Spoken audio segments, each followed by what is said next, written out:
আজকে এই পবিত্র জুম্মার দিনে মানুষকে মনে করিয়ে দিল সেই কিয়ামতের আলামতের কথা।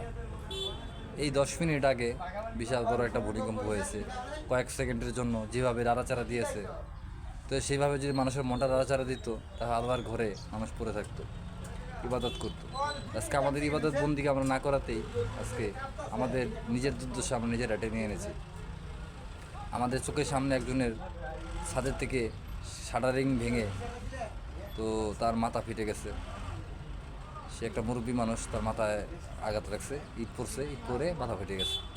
তো এরকম অনেক জায়গায় ক্ষয়ক্ষতি হয়েছে। তো আসুন আজকে যেহেতু পবিত্র জুম্মার দিন, জুম্মা মোবারক সবাইকে, তাই এই জুম্মার দিনে আসুন আমরা সবাই দেশবাসীর জন্য দোয়া করি, নিজের জন্য দোয়া করি, নিজের পরিবারের জন্য দোয়া করি, আল্লাহর কাছে ক্ষমা চাই। তিনি ক্ষমাশীল, তিনি ক্ষমা করতে পছন্দ করেন, আর আমরা বান্দা গুনাহ করতে পছন্দ করি। আসুন তাই আল্লাহর কাছে ক্ষমা চাই। আল্লাহ আপনি আমাদেরকে সবাইকে মাফ করে দেন, বাংলাদেশকে আপনি হেফাজত করেন।